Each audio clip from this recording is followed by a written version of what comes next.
Welcome to meeting number 22 of the House of Commons Standing Committee on Industry, Science and Technology. Pursuant to Standing Order 108-2 and the motion adopted by the committee on Monday, June 1st, 2020, the committee is meeting to study the Investment Canada Act. Today's meeting is taking place by video conference and the proceedings will be made available via the House of Commons website. I would like to remind members and witnesses, before speaking, please wait until I recognize you by name. When you are ready to speak, please unmute your microphone and then return to mute when you are finished speaking. When speaking, please speak slowly and clearly so that translators can do their work. As is my normal practice, I will hold up a yellow card for when you have 30 seconds left in your intervention, and I will hold up a red card for when your time for questions has expired. I would like to now welcome our witnesses. With us today, we have Mr. Charles Burton, Senior Fellow, Centre for Advancing Canada's Interests Abroad from the Macdonald-Laurier Institute, Mr. Patrick Leblond, Associate Professor, Public and International Affairs, Faculty of Social Sciences at University of Ottawa, from the C.D. Howe Institute, Mr. Daniel Schwerwin, my apologies if I've massacred your name, Vice President Research, et de le Mouvement d'éducation et de défense des actionnaires, Willie Gagnon, Directeur. And from the Movement for Education and Defense for Stakeholders, Willie Gagnon. Each witness will present for 8 minutes, followed by rounds of questions. With that, we will start with Mr.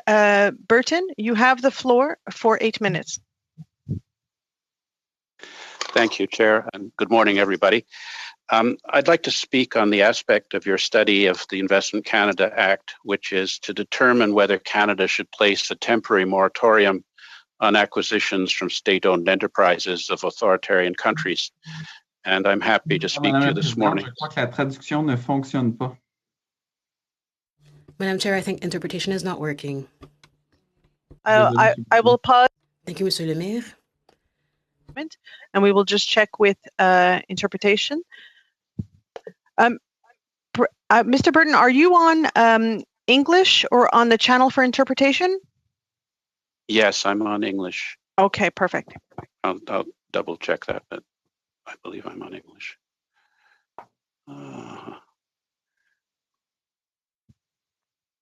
Okay. Yes, I'm on English. Perfect, thank you. And we're going to try that again. If you'd like to say a few words, and we'll see if the translation is working. Okay. The committee has been asked to conduct a study of the Investment Canada Act to determine whether Canada should place a temporary moratorium on acquisitions from state-owned enterprises of authoritarian countries. Any good?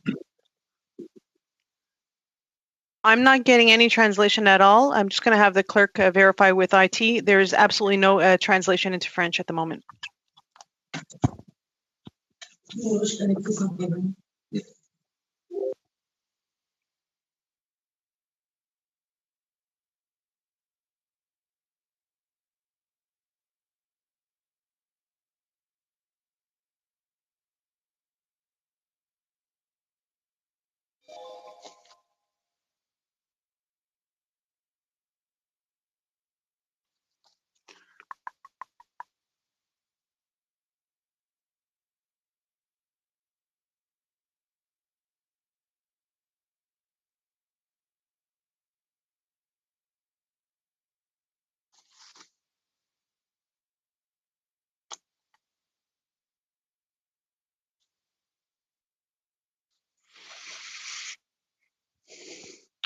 Just to let you know that they're trying to fix it in the room. If you could hold one moment, we want to make sure that everyone can participate fully.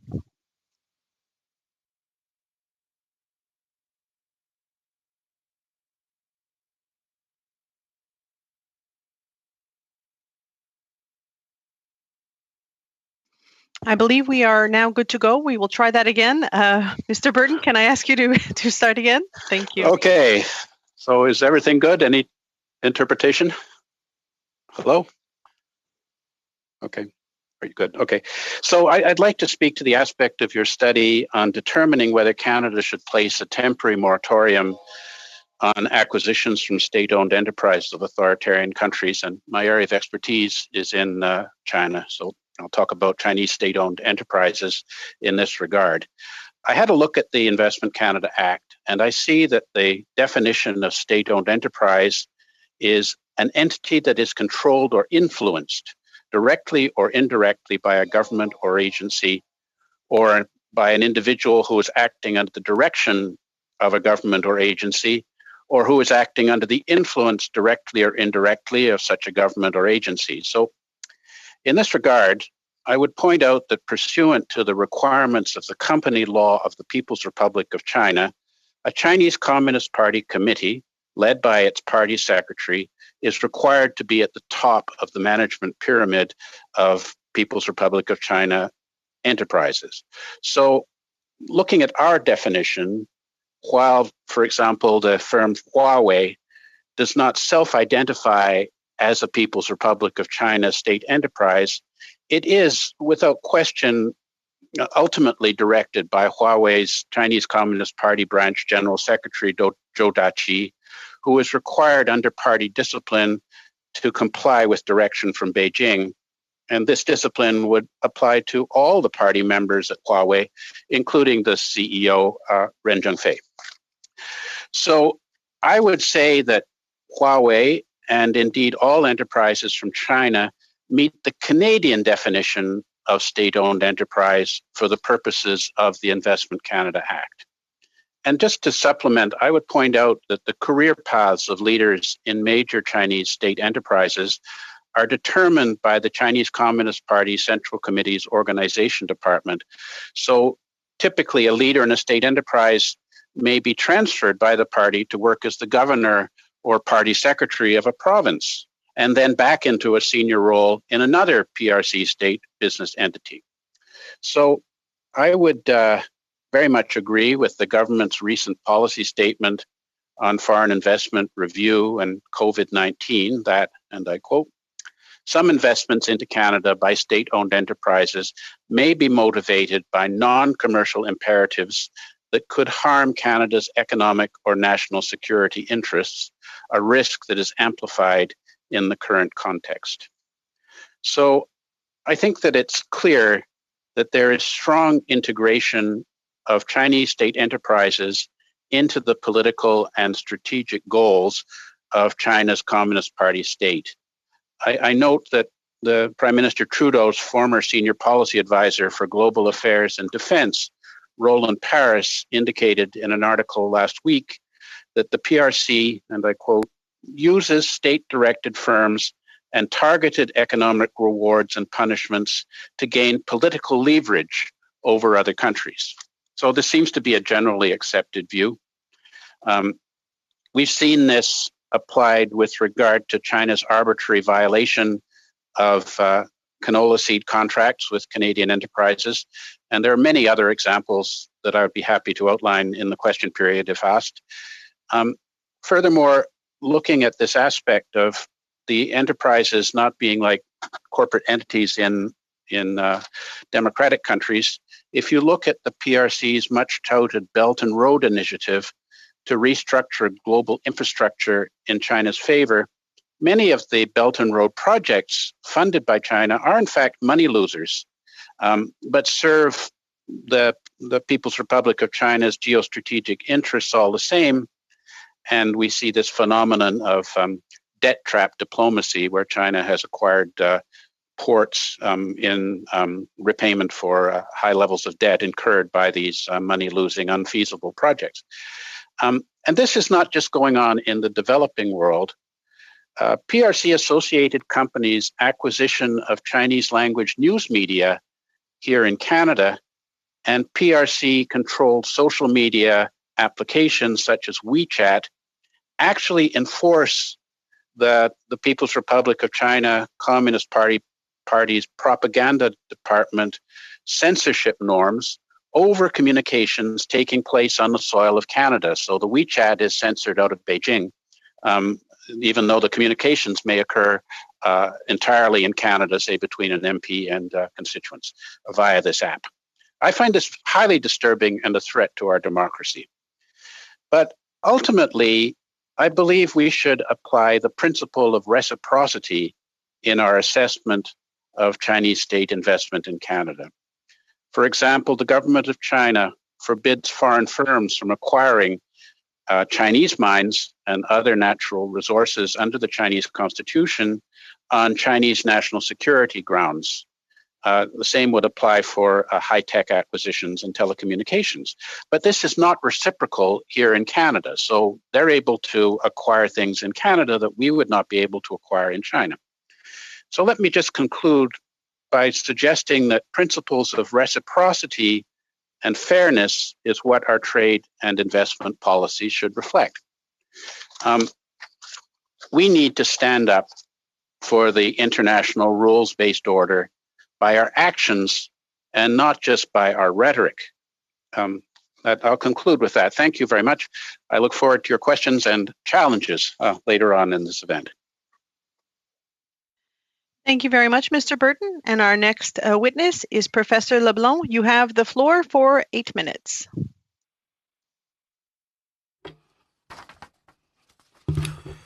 Thank you, Madam Chair, members of the committee. Thank you for inviting me to testify before you today. In the time allotted me, I would like to discuss for 3 issues: the stability of the Investment Canada Act, the second, defining a strategic Canadian industry, and what exactly we mean by that. A third point, acquisitions by state-owned enterprises in totalitarian countries. So I will start with this stability of the Act point. The Investment Canada Act should not need to be amended to deal with a pandemic such as COVID-19 or any other one-time event. It needs to be robust over time. The Act should only be amended in response to structural changes, medium to long term, in the Canadian and international economies. Can you excuse me, Professor LeBlanc? Can you put the microphone a little closer to your mouth? Yes, is that better? Yes, thank you. So I was saying, the Act has a dual mandate, as you know: encourage investment in Canada and to contribute to economic growth and job creation. And secondly, more recently, to help ensure the country's national security. So we must remember that the Act cannot achieve its first objective if the rules of the game are changing all the time, that there is a recession, a pandemic, the vagaries of the economy. Certainly in terms of foreign investments and even for national Canadian businesses that might potentially want to sell to investors, be they Canadian or international, it becomes a lot more difficult in these uncertain conditions. So if we're constantly changing the rules of the game, we may not be able to have the right investors develop a competitive business environment, and that could slow down economic growth and job creation and potentially even diminish the value of our corporations if we have potentially fewer buyers and people investing in Canada. Generally speaking, it would mean less capital and a reduction or a drop in the values of our corporations. So we have to be careful not to simply modify an act because we have a situation, a difficult situation. And in principle, the law should be able to weather these different situations that may arise in the economy. That's the first point. Second point, it relates to the definition of a strategic Canadian industry,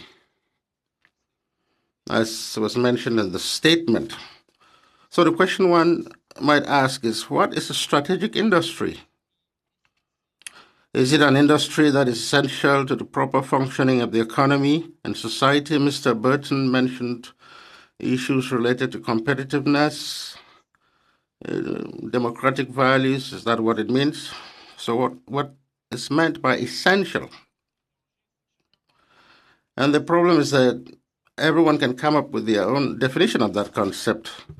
In the coastal regions, be it in the Atlantic or the Pacific, we can think of the fishing industry. It's probably considered as essential, but it is probably not essential to the proper functioning of the Canadian economy as a whole. So maybe a Torontonian may as well eat lobster from Maine, from Nova Scotia and Magdalen Islands, even if they produce better lobster than in Maine. We could say the same thing for the mining industry in Quebec, the oil industry in Alberta, or the forestry industry in British Columbia. These industries essential from a general Canadian perspective in terms of the smooth running of the economy. Obviously, regionally, people will say absolutely in terms of job creation. People will say that this is an essential industry. But in such a situation, doesn't it really just diminish the value of what is essential? Who is going to decide that one industry is essential while another is not? You and your colleagues in the House, the public servants? Who will be able to differentiate what criteria? So the list of strategic Canadian industries could be quite long because everybody would want their industry to be considered strategic. In Quebec, for example, the hardware stores have suddenly become a strategic industry for the Quebec economy. When Rona was sold to Lowe's in France, the yogurt industry is considered a strategic industry. The yogurt. The French government said Danone could not be sold. So if you think that industries that might not really appear to be strategic on the surface, for the smooth running of the economy, suddenly for political reasons, these industries become strategic. So if any industry becomes strategic in some way, then in a certain sense, none is really strategic. And we could say, is it really necessary to have a list of so-called strategic industries and the impacts that these could have? We might have to look into all possible transactions that could take place. And so one might ask, if an industry is strategic, should we eliminate the thresholds?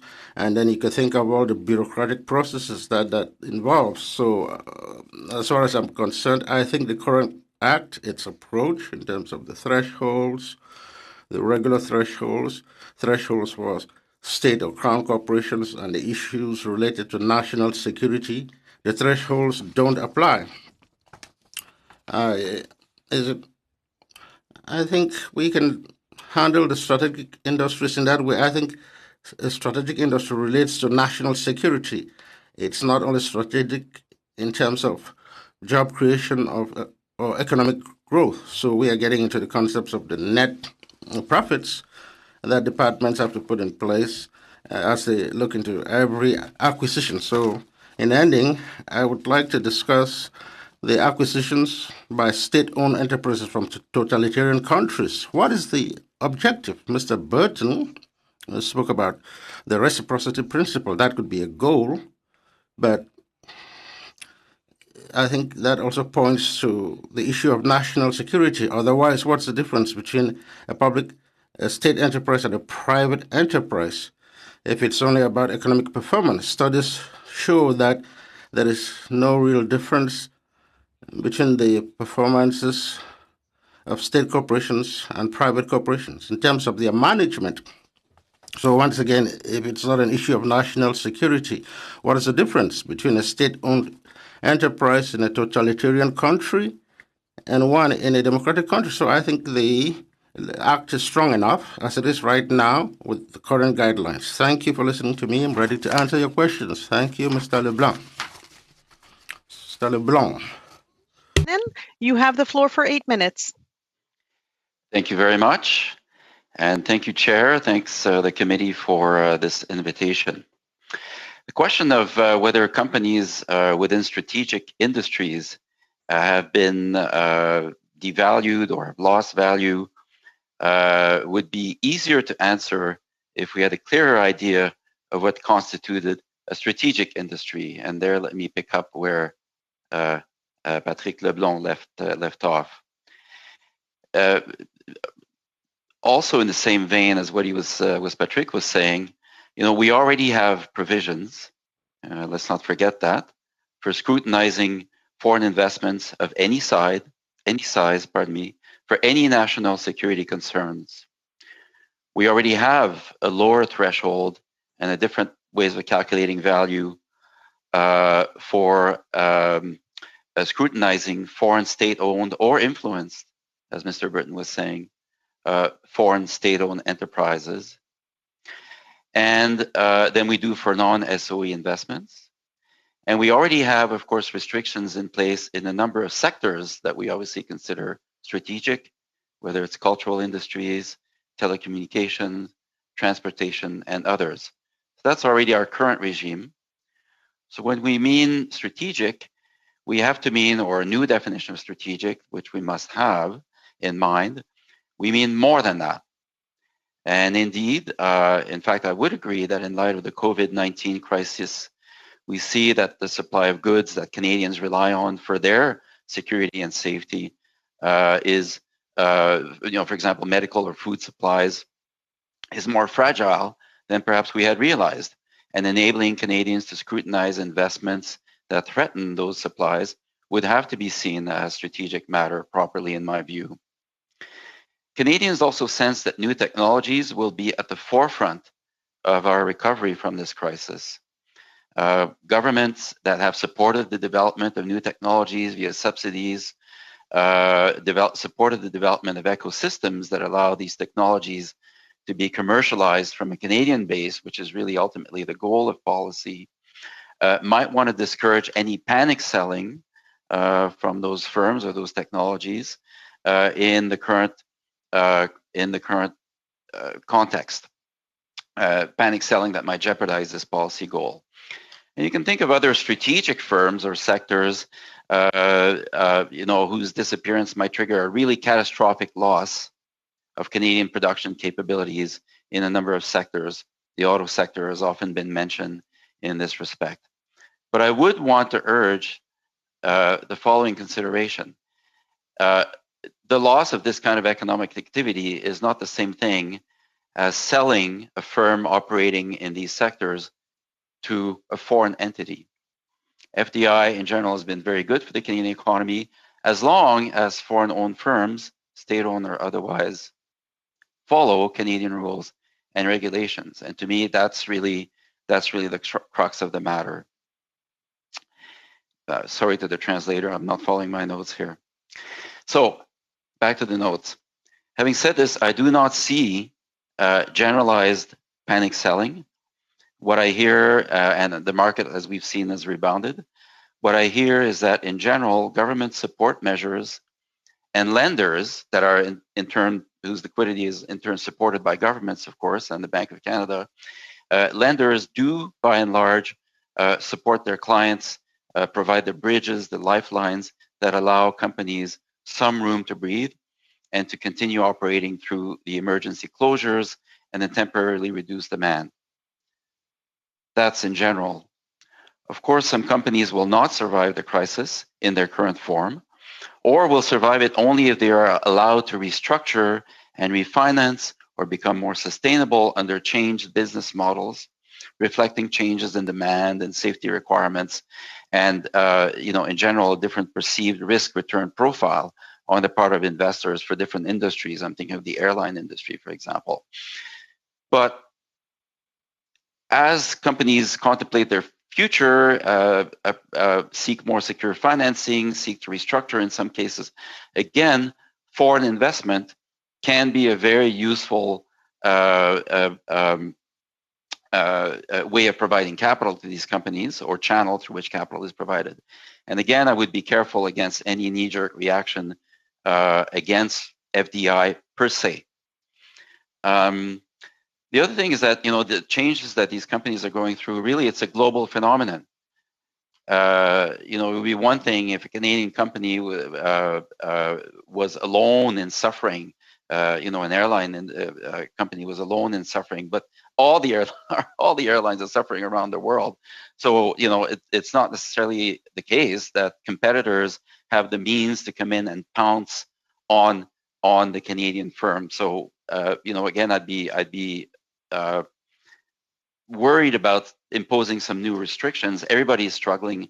And while some investors will see opportunities for consolidation and perhaps even bargains, again, that's not necessarily a bad thing to attract capital, including foreign capital, into these firms as a restructure, as long as this does not jeopardize public policy goals.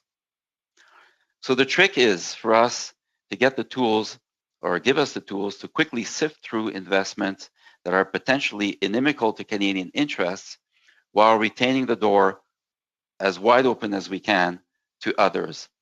So in the ordinary course of business, takeovers should be allowed, particularly as boards of public companies have more leeway now under provincial securities regulation to consider alternatives to a proposed takeover. This is something fairly recent. So I think, what should this committee consider? I think recommend clarity of criteria regarding any additional security over and above what we already have. And this clarity could be obtained through examples, guidelines of what investments or investor might be considered problematic for Canada at the current juncture or going forward. So it doesn't have necessarily to be rigid definitions that provide this clarity, but guidelines, enhanced guidelines under our national security guidelines, for example. And I would also recommend swiftness of decisions on proposed acquisitions. Very important, clear guidelines, swiftness of decisions, key to maintaining the balance between remaining open to foreign direct investment and benefiting from the benefits that that FDI brings, while ensuring that the public interest is protected. Having said this, my understanding is that it would be very difficult, certainly not easy, to change in a timely fashion the current thresholds that trigger the net benefit test. Not easy to change those thresholds. In this context, the key tool that we can wield is expanding, in effect, the guidelines on the National Security Review to include matters that concern strategic questions of security and safety of supply, potential systemic loss of otherwise competitive Canadian economic activity, fairly narrowly defined. And I will stop there. I will just say actually one thing, that we're thinking here about temporary changes, but I'm not exactly sure that to the extent that we actually go through these changes, that they should be temporary. We could make them, permanent, and that would be actually very helpful, I think, to policy going forward. Sorry. Merci beaucoup. Thank you. The next round. The next witness is Monsieur Gagnon from the Mouvement d'éducation et de défense des actionnaires. You have the floor for 8 minutes. Morning, everyone. Can you hear me? Yes.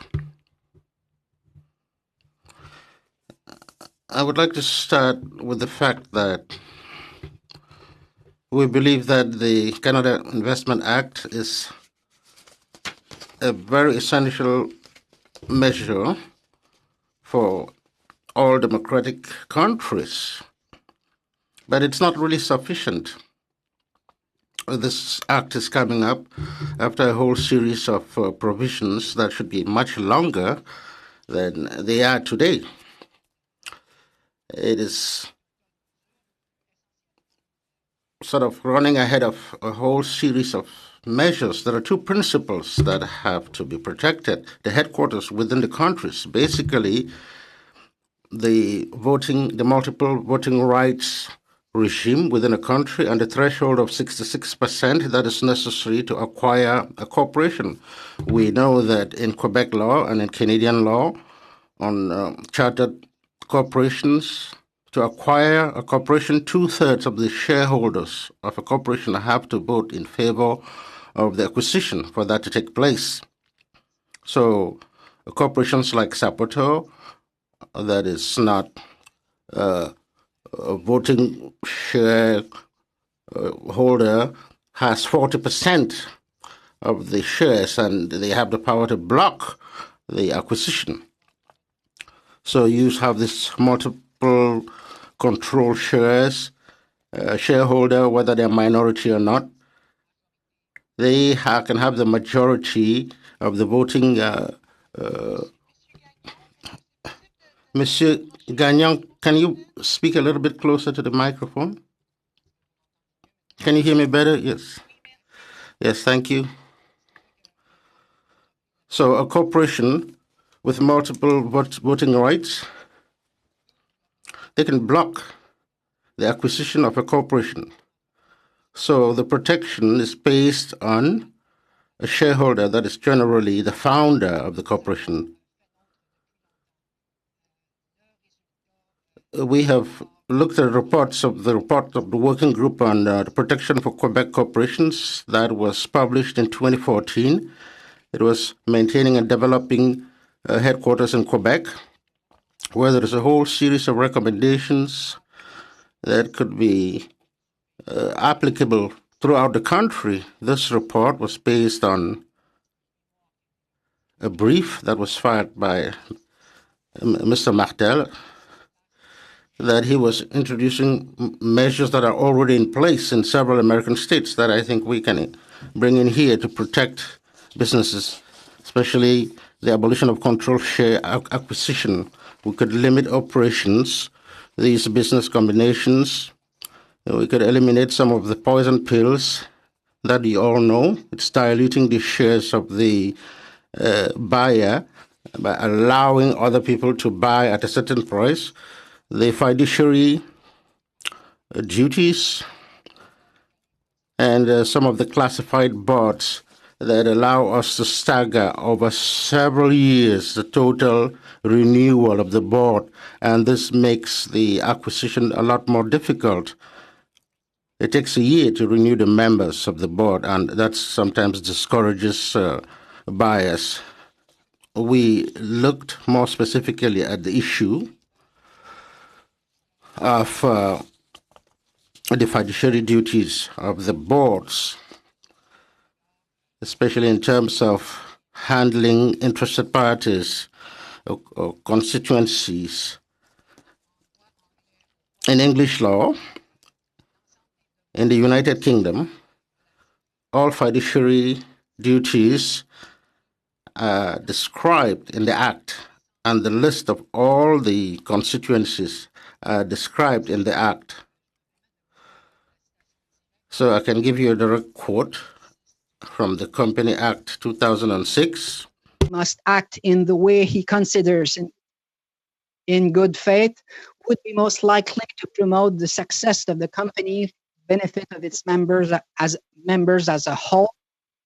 Doing so have regard, amongst other matters, the likely consequences of any decisions in the long term, the interests of the company's employees, the need to foster the company's business relationship with suppliers, customers, and others, the impact of the company's operations on the community and the environment, desirability of the company maintaining a reputation for high standards of business conduct, and the need to act fairly as between members of the company.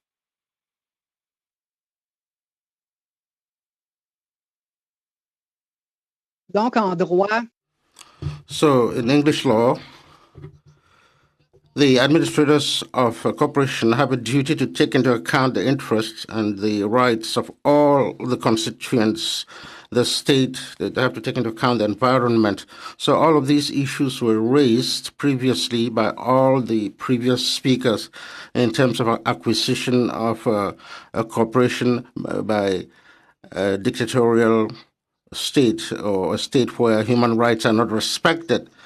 If we had such provisions in Canada, the legal, the judicial responsibility, the fiduciary responsibility of administrators or managers of companies, they will not have to get to the level of the laws in Investment Canada. The current situation in the country means that these considerations come from jurisprudence, and I refer you to BCE decision from 2008, and I read it. without being compulsory, the administrators have to take into account of shareholders, employers, suppliers, creditors, consumers, governments, and the environment. So here in Canada, it's not mandatory, and that is in the case law. We have to go beyond the reflections of this committee on this issue. It goes beyond the Investment Canada Act.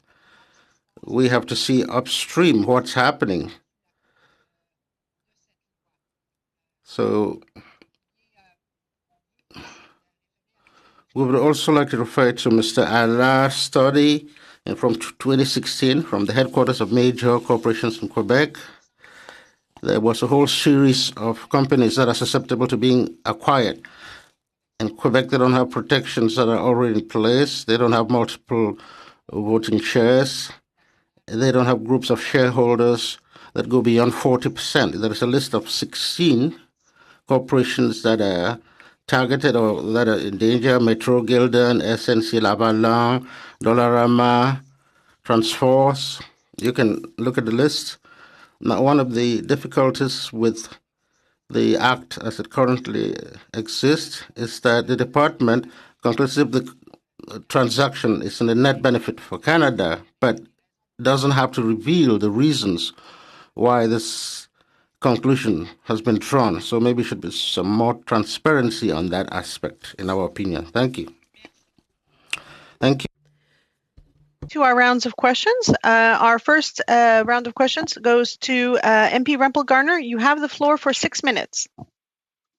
Thank you, Madam Chair. Just some broad comments based on the witness's testimony. I went into the study with a fairly open mind just because of the amount of coverage that has been placed on this issue in recent months and weeks. And I would just give 2 observations. First of all, Dr. LeBlanc, I believe, stated some good points with regard to, we have to have consistency within our regulatory framework in order to attract investment. But yet, on the other hand, we also have to ensure that we're not literally selling Canada for the sake of short-term gain. And it's getting that balance that I think is what's at stake here. And as the world changes, I think it's incumbent upon Parliament to see if we actually do have that balance struck within our legislative and regulatory framework. And that I'm not convinced of right now. So I believe it was Dr. LeBlanc as well sort of talked about the fact that, well, there's no definition for strategic industry. Therefore, it was the premise was made was, well, if everything is strategic, nothing is strategic. And I would argue that a strategic industry would be something that if sold or a majority control given to an authoritarian country would threaten Canadian sovereignty, that would be a strategic industry in and of itself. And I'm not sure that the ICA right now gets to the core of that. So perhaps I'll start just with that sort of premise. My questions to Mr. or Dr. Bruton. We have in Canada right now a process in place in which it's for visas, whether or not Canada requires a visa. It's a visa framework review. So we have a set of criteria in which we decide whether or not citizens of a certain country can come to Canada on a visa status or a visa-free status. Is there anything right now with regard to that sort of a framework that exists within the context of our current law, where we basically look at a country that let's say it's an authoritarian country and says, okay, these set of criteria, either they're met or they're not met, and therefore we would review all of the investments coming in from a certain country based on those criteria. Is there anything in our current framework that takes that type of approach? Thank you for the question. I don't think that we are adequately on top of this because of essentially the nature of the Chinese state investment. And, other countries which are doing comparable studies to our own, such as the UK and the US and India and Australia, they all mention China in their mandate. And so I do think that when we look at Chinese investment, that we have to be aware that typically the investment rather than being profitable necessarily. Of course, they want to make money, but often they don't. Look at the CNOOC-Nexen deal, for example. The investment is often for strategic purposes. And in fact, even when you look at the thresholds for investment, often the Chinese state firms use multiple firms with multiple investments to get under the wire of our thresholds, but actually to violate what I would regard as the intention of our act. So I don't think that we have any process that I'm aware of that looks at that when people are planning to come to Canada for investment purposes. I think that's just because I've only got a few minutes left.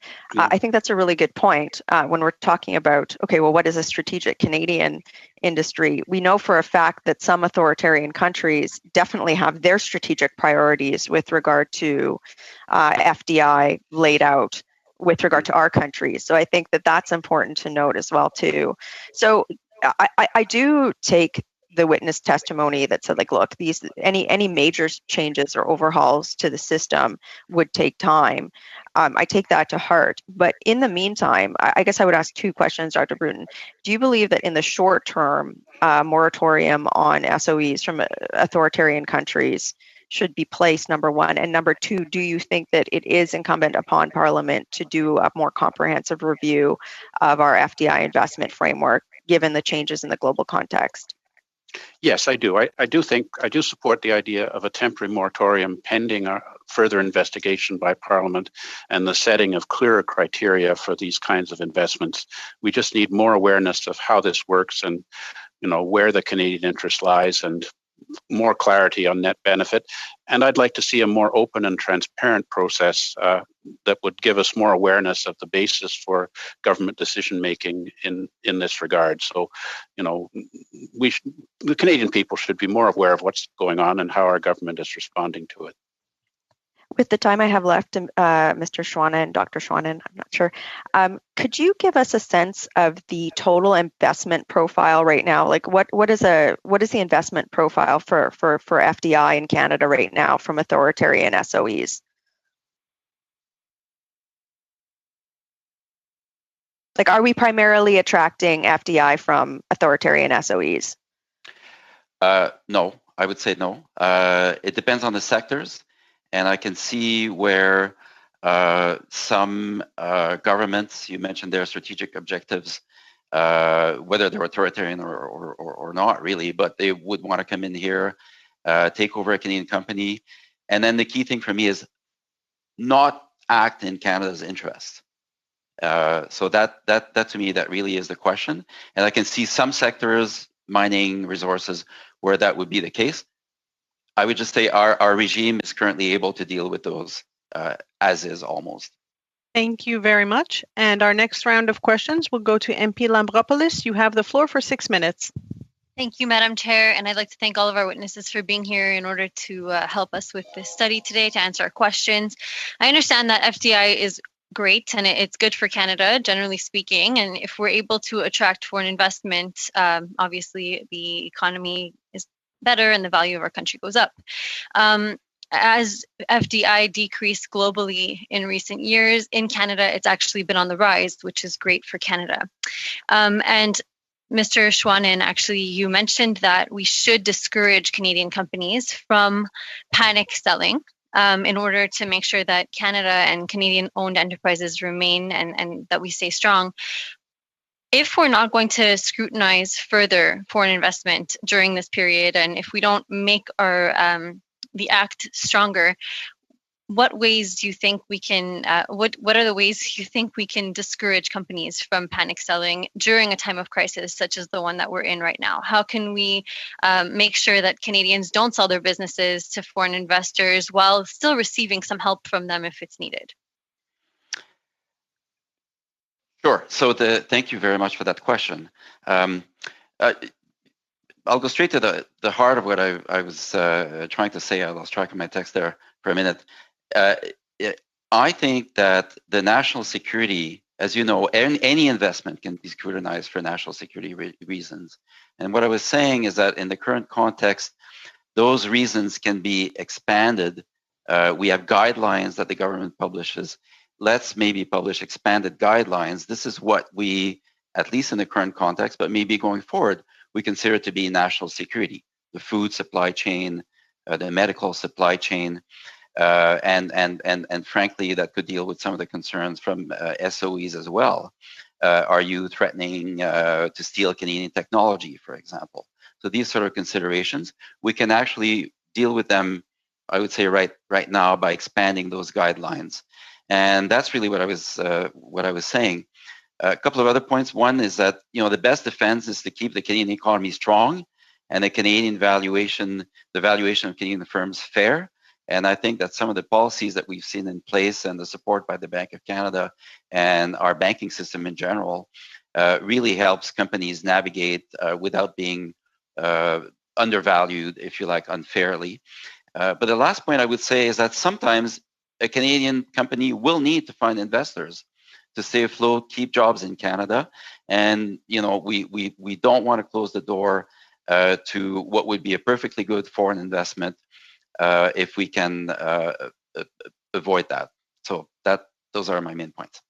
All right, thank you. And Professor Leblond, you pretty much spoke along the same lines as Mr. Schwanen, and you had mentioned also that that we should be more clear about what we mean when we say strategic.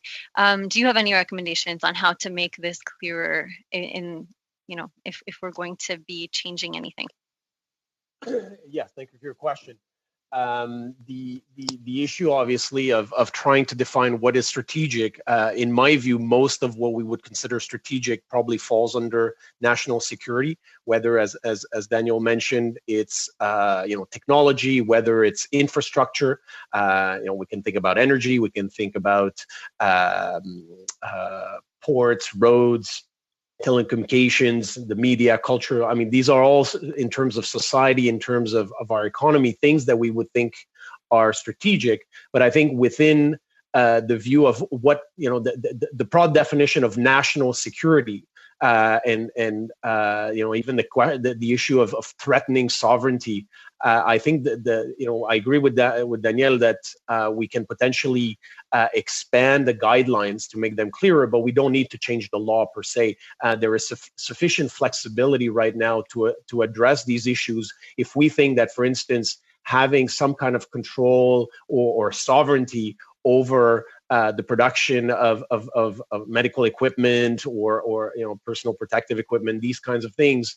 Well, this is a national security issue, right? Health is a national security issue. So if it's cybersecurity in terms of technology, it's the same thing, or dual use technology. So I think that we have the means under national security to address the issue of what is strategic. Otherwise, the danger with trying to define what is strategic is that it's going to vary from region to region across this country, and ultimately it's going to be devoid of any meaning. It's going to be used solely for political reasons. And then people are saying, well, why is this company or that industry protected and not mine? And then in other cases say, I don't want to be protected because I want to be, as a shareholder, I want to be able to sell to a company that will maximize my value. And as a result of deeming my industry or my companies strategic, I'm actually losing money, or I'm going to realize less value. So I think we have to be very careful in using this term strategic. I think often what we mean is national security, and we have that now in the law, and I think that's really important. Okay. So to both you and Mr. Schwanen, would you say that currently the Investment Canada Act has enough teeth in it to protect national security and Canadian national interest? Well, I would say so. I think maybe we can revise the guidelines. Maybe, again, companies like transparency. I agree the idea that we should be as transparent as possible in our decisions, but also in our guidelines. Here are the expectations. Now, if we want to stipulate clearly that some industries or some sectors or some issues are something that we consider of a national security concern, then we should say so. And investors will be very clear about it. If we think that state-owned enterprises potentially, especially from totalitarian governments, pose a national security threat, then we should say so. Then we at least we have the leeway to deal with that. Thank you. Thank you very much. Thank you very much.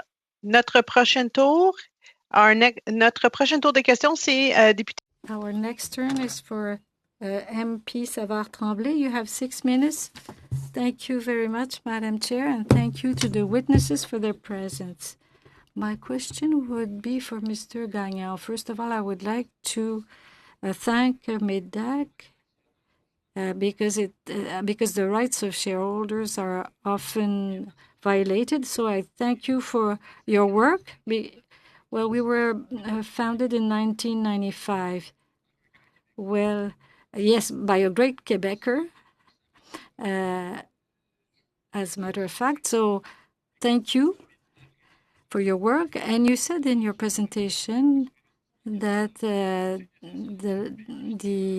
Act on Investment Canada means that any country that's advanced will try to protect its industries, will try to avoid headquarters leaving the country. And we've seen the importance of having strategic levers and institutions that act in concert with private companies, but to have a state strategy. You say that Investment Canada is good, but it's not sufficient. So you've talked about a few examples like Great Britain. In the USA, I imagine that in that country, there's nothing to imitate there. Well, I'd like to repeat this. This act is a last resort act.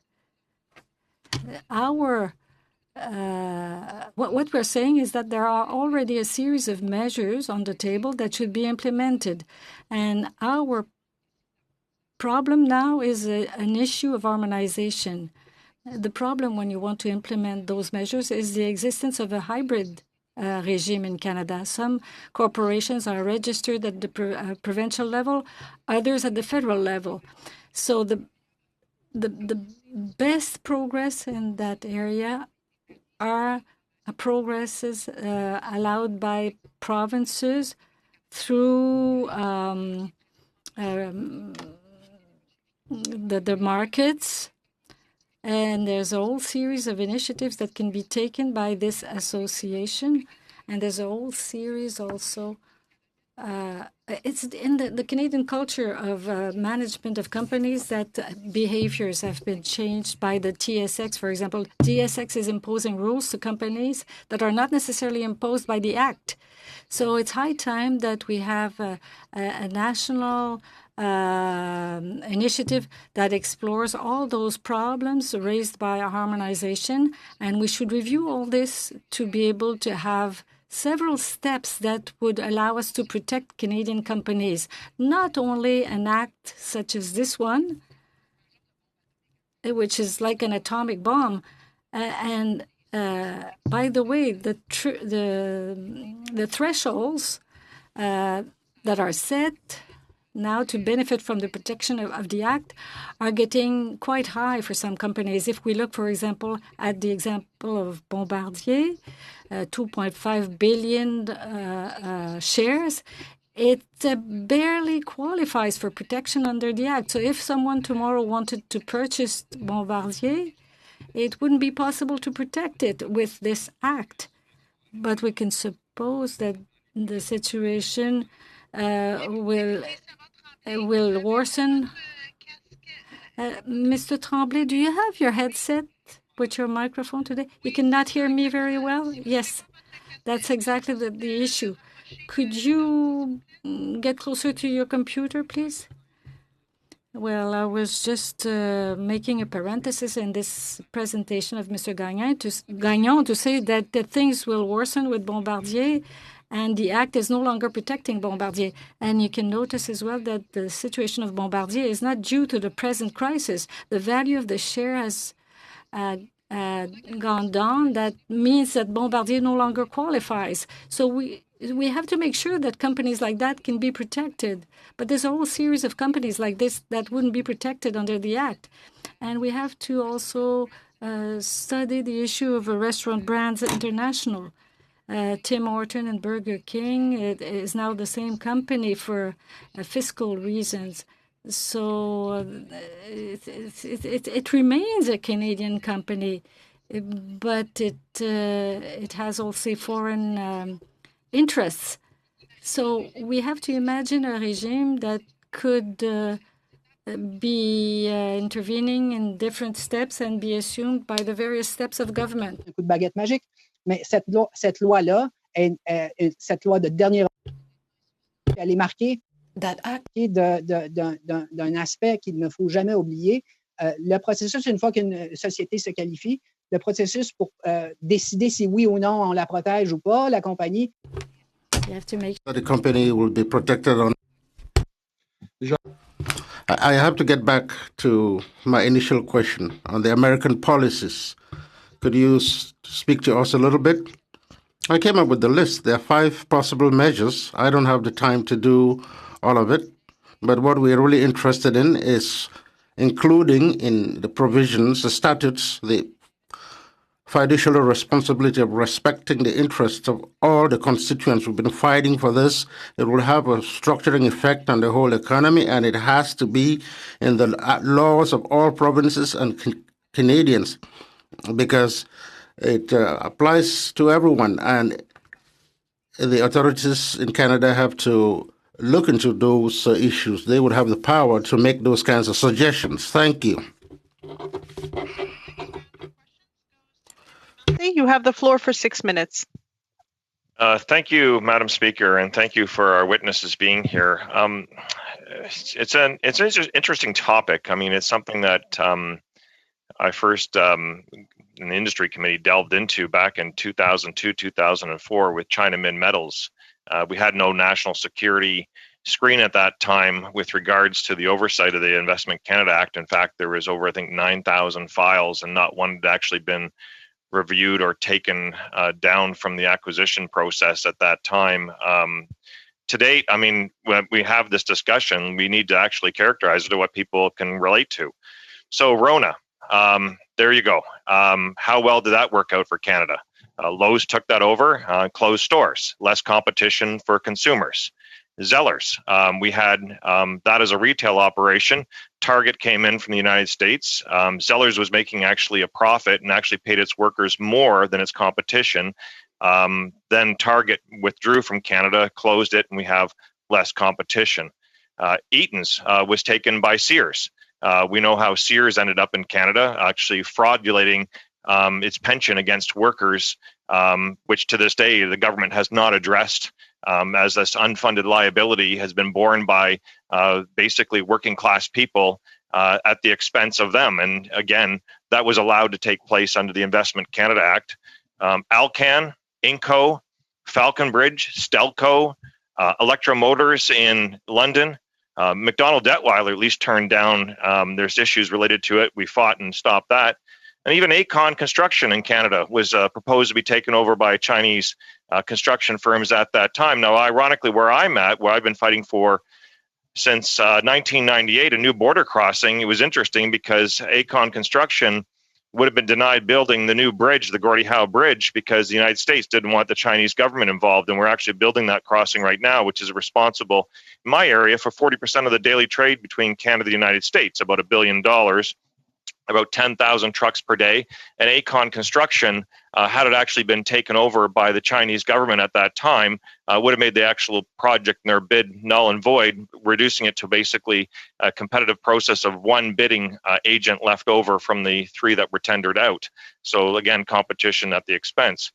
I think about the fact that we have our Canada Pension Plan as well too. When we talk about, oh, well, I guess we have to we can't say no to anything because it's a laissez-faire market, and we have no real interest in determining winners and losers. I've heard that terminology before, and it hasn't really worked out very well for Canadians. And I think about our Canada Pension Plan right now that's invested in private healthcare facilities for seniors, making a profit at a time where we need in Ontario the military to come in and clean up the fact there. And I think about British Columbia, where right now Hong Kong owns many of our the Chinese state government really owns and is treating and caring for our seniors because Canadians can't afford to do so ourselves, or we've left it open to them to decide as to those practices.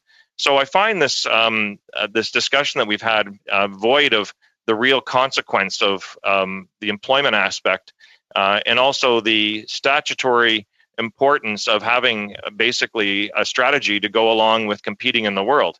It's interesting because Canada really is one of the few states that doesn't have sectoral strategies.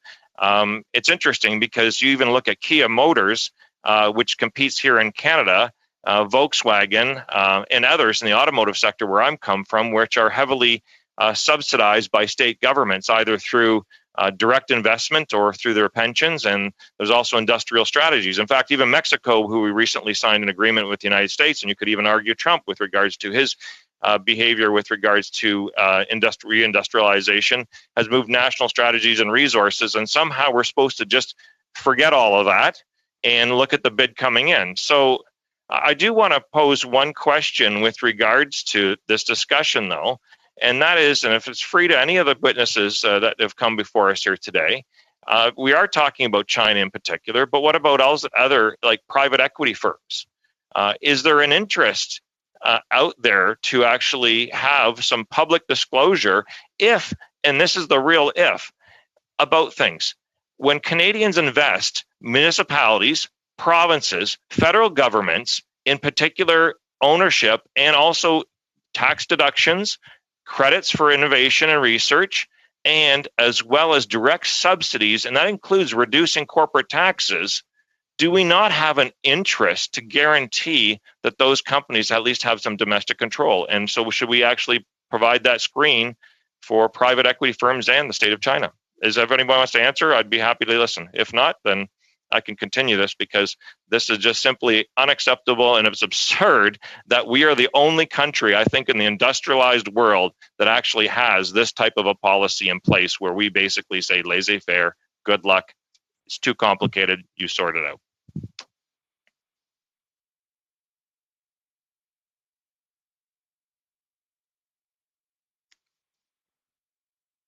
Daniel, you want to take that one? Oui, mais do we have time? I'm sorry, a bit of time? Okay. You do?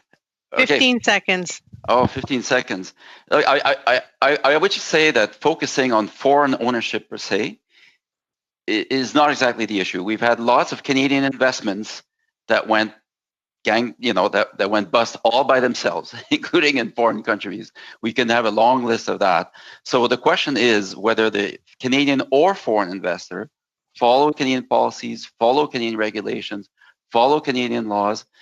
We all have the same interest in a thriving economy. The question is whether being a foreign investor by itself, because of who controls the foreign investors, for example, is really threatening that ability, that sovereignty of Canada to be able to enforce its own rules, regulations, labor laws, etc., over its own territory. And if it doesn't threaten it, then I think foreign investment should be welcome. All investments can do very well, and a lot don't do well, and that applies whether it's Canadian or non-Canadian owned. Thank you very much. And we'll now move to our second round of questions. The first round goes to MP Gray. You have the floor for 5 minutes.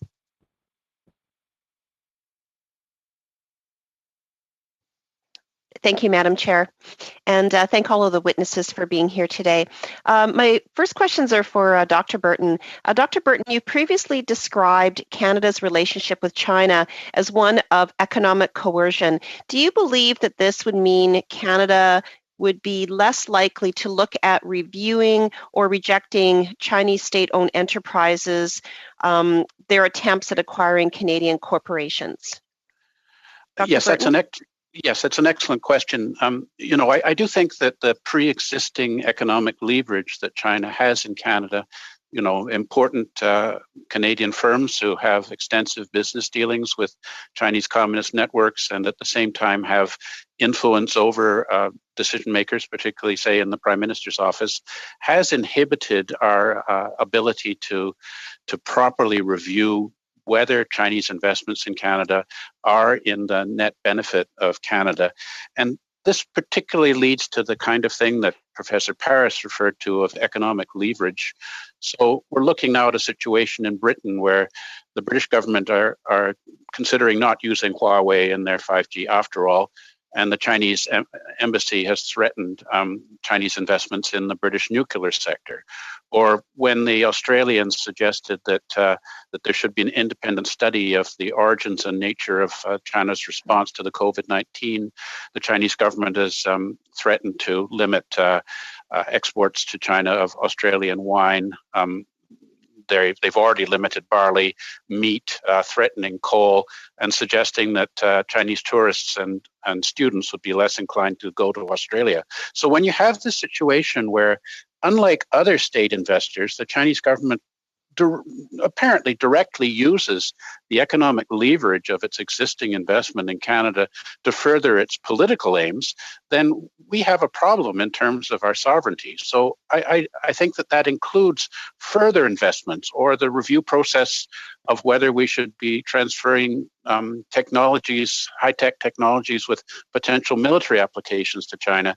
Chinese government has set up many conditions to Canada, implied or directly, which suggests that if we don't go along with what the Chinese government wants in pursuing their interest in Canada, that we will lose the Chinese investment, which means threatening employment and prosperity in Canada. So it's very dangerous to deal with them, frankly.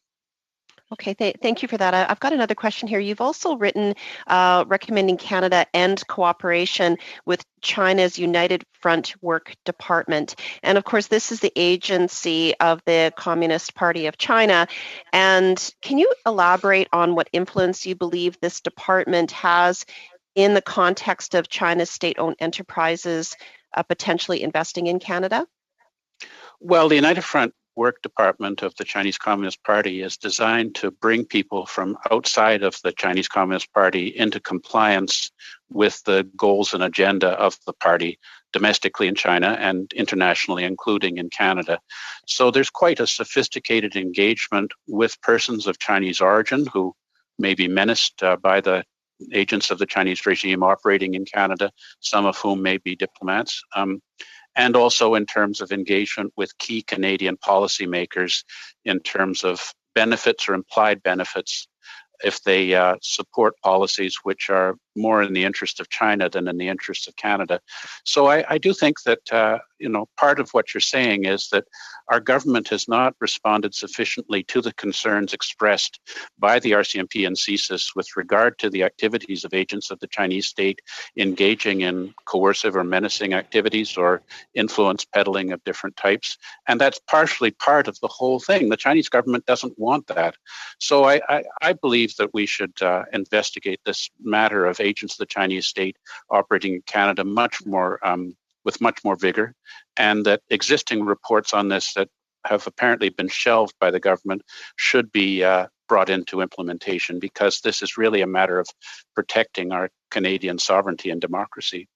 Okay, thank you. Another question here is the Investment Canada Act currently contains thresholds for triggering a review of foreign entity acquiring a Canadian company, which is $428 million if the acquiring entity is a state-owned enterprise. And if this enterprise value is below the threshold, there is no review. It's just notified. So what triggers could Canada look at adding or amending in the Investment Canada Act to flag or potentially filter out some of these types of acquisitions, in your opinion? Unfortunately, we don't have any time for that. I just want to remind members that this means 30 seconds remaining. This means no more time, and we want to make sure everyone gets their time slot. So I'm asking if you could please respect the time limits that have been given to you as agreed upon on February 18th. With that, we'll now move to Mr. Assassi. You have the floor for 5 minutes. Thank you, Madam Chair, and thank you to each of the witnesses for appearing before our committee. I should say that a lot of the discussion that I've heard today has been somewhat befuddling, because I see very little reference to the Canada Investment Act, and many of the issues that have been raised or flagged have essentially no bearing on the provisions of the Canada Investment Act. So allow me to start off by asking Mr. Burton a question. Mr. Burton, could you unpack your main or principal recommendation? As I understood it was, you're saying there should be a moratorium on all investments by state-owned enterprises. Am I correct in that? No, state-owned enterprises from authoritarian states. And I think in this context, the only one that we have concern about at this time is the People's Republic of China. So as you know full well, if we look at the legal framework that exists in numerous other countries, and I suppose it would only be fair that we look at our peer countries. Are you aware of any country that is contemplating a ban on investment by state-owned enterprises? In terms of China, I think that currently there's studies by the governments, parliaments of the UK, Australia, India, and the Congress of the United States are doing comparable studies to what you're doing. And so I think that it's still too soon to say what the consensus will be on this matter, but my guess will be that concerns about Chinese predatory investments in Canada in the context of COVID-19 is something that other countries will look at very closely. Mr. Burton, you're essentially saying there should just be a moratorium and you should just stop it.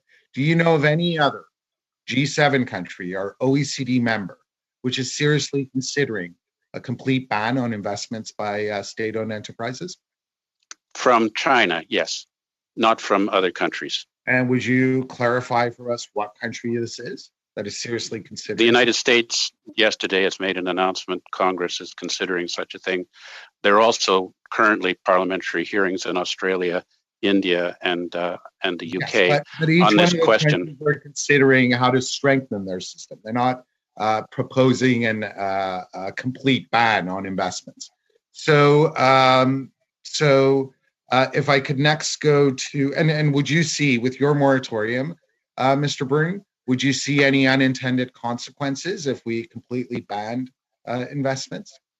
Well, we're looking at a temporary moratorium pending further review by yourself. So I'm not suggesting that, this would be a permanent measure, but I think recognizing that we're in a particular situation with the COVID-19, the study that's been ordered is appropriate to look into this possibility. And certainly one of the factors in the motion was the temporary moratorium being considered. And I support it. I could understand a temporary moratorium with respect to certain sectors, which is what I've been hearing from other capitals. But generally speaking, I haven't heard anyone say an outright ban. Mr. Gagnon, if I could go to you now. You, as I understand, you're mostly talking about provincial measures that can be harnessed and utilized. Could you tell us what the relevance of those provincial measures are to the Canada Investment Act? Is there any provision in the Canada Investment Act, in other words, which has impeded the ability of provincial regulators to do the right thing? En fait, vous m'entendez? Ouais. Can you hear me? Yes? Je ne parle. I'm not talking about provincial measures. I'm talking about measures. The measures that I'm talking about would be applied to the federal and provincial levels. There are companies that have activities federally and provincially. If we look at companies that have activities all over the countries, some of them are registered under the federal level and others in the provincial level. These measures should apply to all companies, so there should be more correspondence between both levels of laws. I'm listening to you. Canada Investment. Cette loi nous apparaît insuffisante. This act has deficiencies, and if measures were applied in the same way, we would not need to apply that law because other laws would be amended to apply to these companies. Thank you. Thank you. And our next round of questions goes to MP Patzer. You have the floor for 5 minutes. Thank you, Madam Chair. My questions will be for Dr. Burton further here. Mr. Burton, one of the questions I think that we need to ask, especially when we're talking about state-owned enterprises buying up Canadian assets, if it weren't for these SOEs, who else would be in the field and looking to buy up these assets? I think that's one question that people want an answer to is if not for SOEs, then who else is in the playing field? Well, I must say this is not really my area of expertise, but my assumption is that if you've got a failing Canadian asset, unless it's going to be viable and profitable, then only states that have a geostrategic interest in acquiring that asset will make the investment. So that's my concern, is that China will, be able to use the fact that there's unemployment and economic distress in a certain sector and acquire assets and then use that as leverage to achieve other of its geostrategic goals. And that the state has the resources to do that. And if China feels that that's in their national geostrategic priority, they will do so. I mean, we do know that China has already engaged in extensive investments, merger and acquisitions, and outbound investments since January of 2020, and in a wide variety of countries: U.S., U.K., Germany, France, Canada, India, Hong Kong, South Korea, Australia. So, clearly the Chinese state has the capacity to make the coordination of where its geostrategic interests lie, and whether at a moment of economic weakness they can go in there and engage in activities that we might regard as predatory in terms of investments.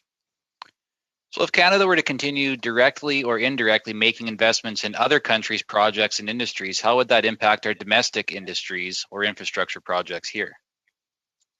Well, I presume that any investment that Canada makes abroad is made because we wish to attain profitability, not because we wish to impose a political non-democratic agenda on the country involved. So I'm not suggesting that we should restrict Canadian firms from making investments abroad because we need to preserve that capacity inside Canada. But this kind of question, I'd defer to my colleagues who are more knowledgeable about international economics.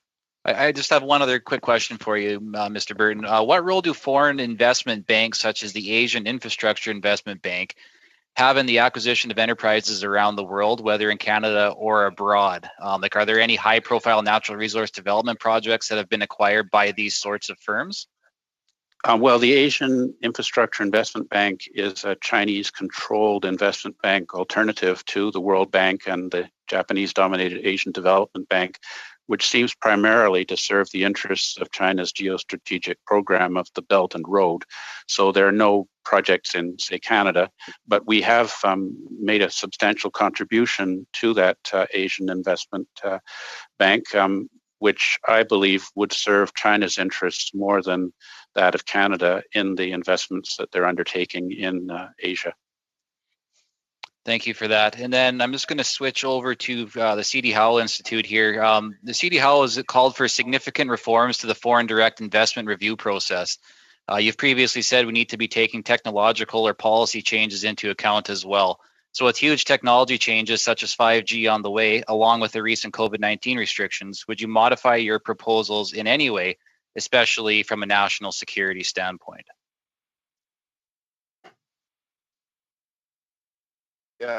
Thank you. I do think national security should be the focus. And one of the things that we also said, though, is that as we use that national security lens to look at proposed investments, which, by the way, could be investment of any size, could be $1 by anybody. So, that takes care of a lot of potential situations. But we have guidelines explaining what we mean by national security, critical infrastructure, and so on. We could expand those guidelines and get, the authority we need, if you like, or give the clarity we need to give foreign investors that clarity about what we do mean by foreign investment, by national security. And that could cover a lot of situations. That explains why we're focusing on national security, and more generally speaking, on the ability of the Canadian government, Canadian governments, including provincial governments, to implement to make sure that foreign investors follow Canadian laws, regulations, policies the same way as Canadian investments do. So that's really the focus of our policy recommendations. Thank you very much. Our next round of questions goes to MP Erskine Smith. You have the floor for 5 minutes. Thanks very much. Mr. Burton, I take it is your view that any state-owned enterprise investment from China should be barred at the moment. There should be a moratorium on any investment whatsoever. Yes, I mean, I'm saying, even enterprises that may not identify as Chinese state enterprises, and I mentioned the Huawei company. I mean, state-owned or affiliated. I understood yes, that. That would be my position. How does that view square with the 2012 agreement that the previous Conservative government signed under Stephen Harper, the Foreign Investment Promotion and Protection Agreement with China, which presumably said 8 years ago that we're open for business? Yes, I mean, this is a cause for concern whether the government of China would engage in legal action against the government of Canada if we decide to restrict Chinese state investment in Canada. I believe that is a possibility, a strong possibility. To CD Howe, you indicated in your comments that the policy statement from the Investment Review Division of ISED was sensible, I think. And is it your view then that we expand upon that policy statement by way of guidelines that expand and provide greater detail? That's correct. Yes, to give more specificity to the guidelines, which may also include being more welcoming. Right now, the guidelines, I believe, or the statement rather, mentions food security and medical, and that's quite understandable. But it also leaves the door open to more scrutiny, pretty much of anything under the national security guise. Now, I agree that national security is the right lens, and we should define it, and that should include strategic industries, but we should be more specific about what we mean by that. And that's the gist of my comments. And also, if I may, we shouldn't necessarily leave this to national security specialists. Now I'm going to, in other words, national security specialists should also, that really do often prevail in these kind of arguments, rightly so, they're the specialists, but, they should explain what kind of mitigation measures a foreign investor might propose to the governments or might be willing to undertake to make sure that any national security risk is mitigated. So, that's what I meant. Can we be more specific and open while, upgrading, if you like, our ability to protect the Canadian economy? And for those who have not turned their minds to that policy statement, the government has, as of mid-April, stated very explicitly, all state-owned enterprises or private investors assessed as being closely tied or subject to direction from foreign governments will be subject to enhanced scrutiny under the Act. And I take your point, though. It may well be a recommendation from this committee that there ought to be greater specificity, and we could expand upon those general principles. But I take it you think the government's on the right track on that front. Well, yeah, for sure. And I think it was mentioned that other countries are on that track as well. But they are being more specific, and we're not. And that's why a lot of my comments are about, well, can we be clear about what we mean? That makes sense. Now, in some ways, enhanced trade makes a good deal of sense. It's been brought to my attention, we don't have a significant solar industry here in Canada, but we do have businesses that want to be a part of solar installations, including one of the biggest solar installations in Alberta. We have a tariff, though, on solar panels from China that undermines some of those Canadian efforts to undertake these big installations. You've previously said it would be a big mistake not to engage further with China. Mr. Schwaman, would you support eliminating tariffs along those lines? I would support anything that sustains Canadian industry and cleaner energy in particular. So to the extent that these high tariffs prevent the development of that industry, absolutely, I would support reducing or eliminating tariffs more generally speaking, yes.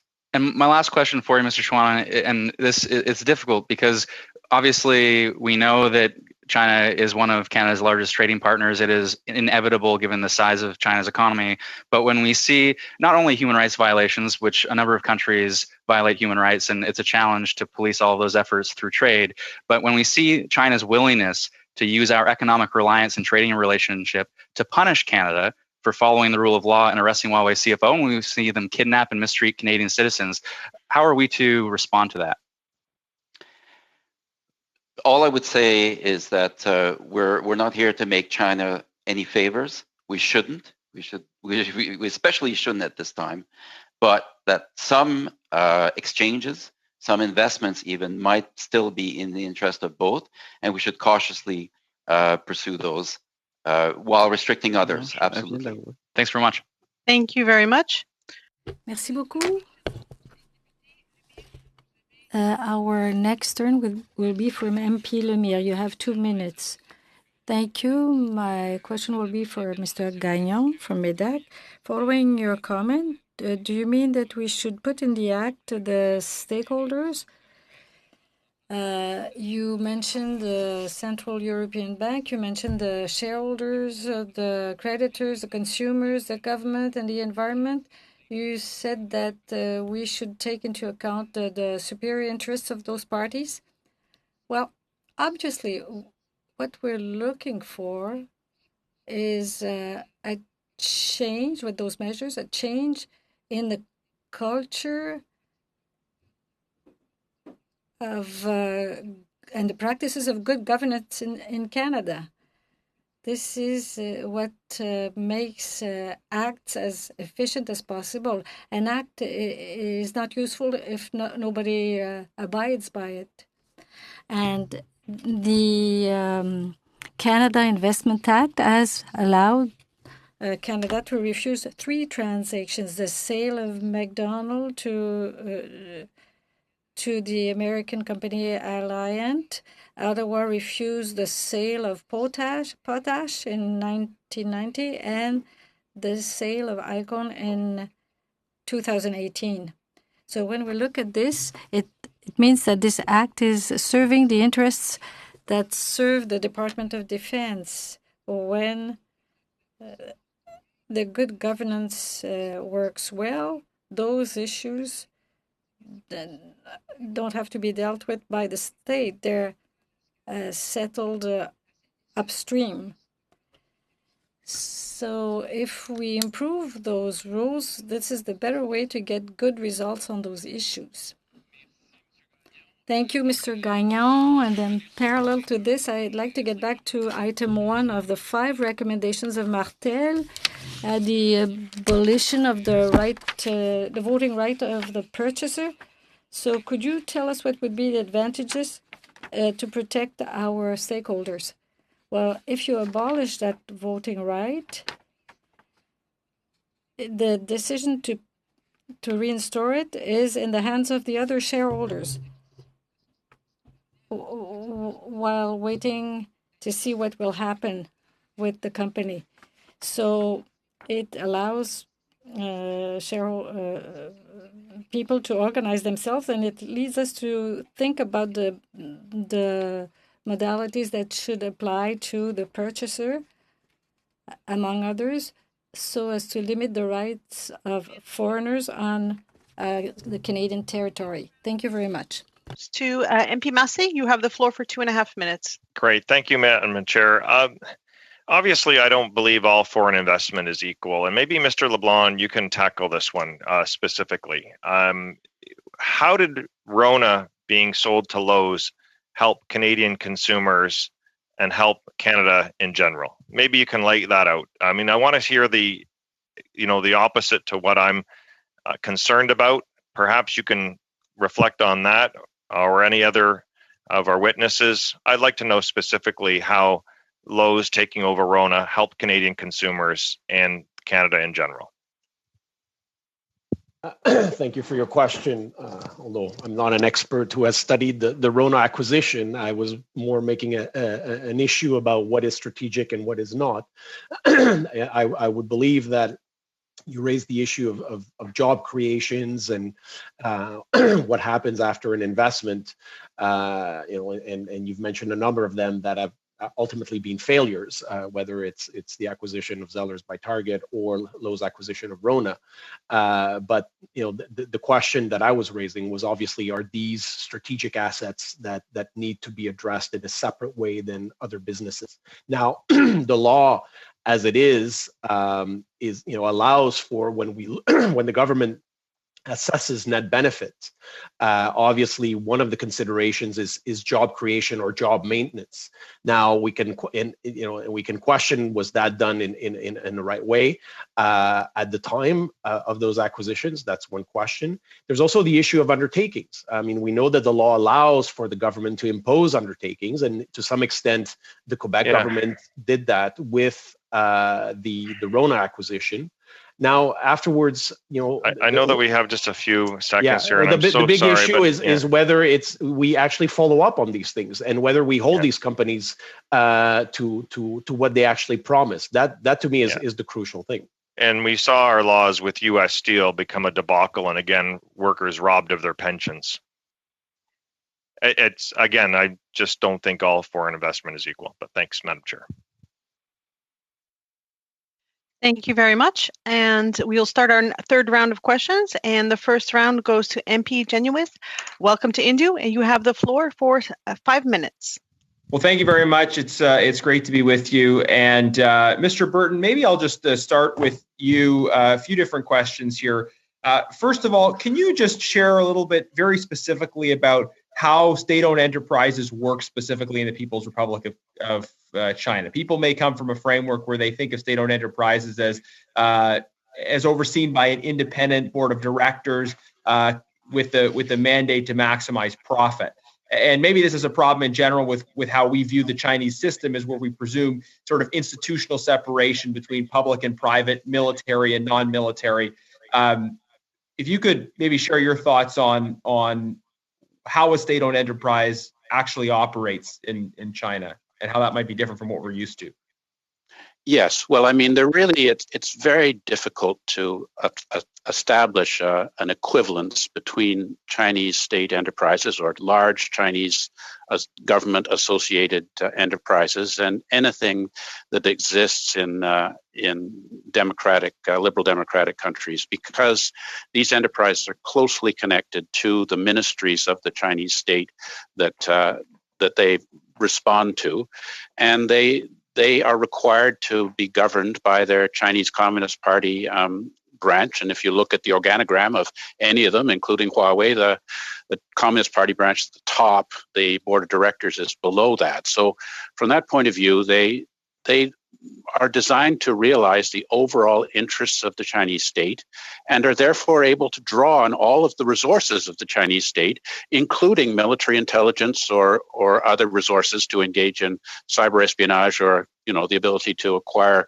information about their competitors' technology and economic operations. So, in Canada, BlackBerry, say, couldn't call on the CSE to assist them in knowing what Samsung is up to. But in the Chinese context, this is natural. It's integrated. They're all the same. Yes. Sorry, can I just pick up on that? Could you just talk a bit more about the integration between the commercial and the military? I think this would surprise a lot of people as well. That ostensibly private companies are in sort of a constant way through the direction of party committees, and this has been escalated dramatically under Xi Jinping. They are looking for opportunities to find all kinds of military applications, and this isn't just sort of particular sectors, but this is sort of ubiquitous in what is expected on the quote unquote commercial side within the Chinese economy. Yes, the Chinese Communist Party establishes a 5-year plan, which has goals for a furtherance of their interests in key strategic sectors, including high technology. And therefore, the industries are involved in acquiring this information, either through commercial deals with foreign companies contingent on the transfer of intellectual property and technology, or through the use of theft, cyber espionage, or espionage engaged by agents of the Chinese state who are involved in these relationships with foreign firms, or universities where PLA associated scholars have been found to be collaborating with Canadians in key sectors without identifying their People's Liberation Army association. And so all of the industries in China belong to these systems. Each ministry has a system, and this includes the military. And so a lot of things that we think are are commercial enterprises are in fact actors whose primary mandate is to further the interests of the Chinese strategic and military apparatus. And that's been pretty well established. Is it possible to draw lines and say, I mean, to your recommendation about a moratorium on all state-owned enterprise investment from China, would it be possible, as maybe some would want to do, to say, well, this sector might have military applications or might be more strategic and this sector isn't? Or is it more likely that those applications exist in a very broad spectrum of sectors? Well, I think that the Chinese state is not likely to be investing in failing Canadian industries and sectors which are not to the geostrategic interests of the state as reflected in their planning process, which is comprehensive and very thorough. So, I think we have to look at any Chinese investment, which is controlled by the Chinese Communist Party, which all of them are required to be by virtue of their citizenship in the People's Republic of China. And I think that we'll find that, most of them, if not all of them, are serving the interests of the Chinese state and are not simply about the profit, enhancing the profitability of a company in Canada through a shrewd investment by a private kind of considerations or corporate considerations. They're state considerations is what they are. Thank you very much. And our next round of questions goes to MP Longfield. You have the floor for 5 minutes. Thank you, Madam Chair, and thank you to the witnesses. I'd like to come back to the Investment Canada Act, which is really what we're looking at studying. And a question for Mr. Schwanen. When, as was mentioned earlier, Canada has taken some steps in order to protect Canadian businesses from foreign investments or takeovers in terms of what we're going through now with COVID-19. When it comes to the time of recovery, how would we know when the triggers should be thrown, or the buttons should be pushed to go into opening up our foreign investment again?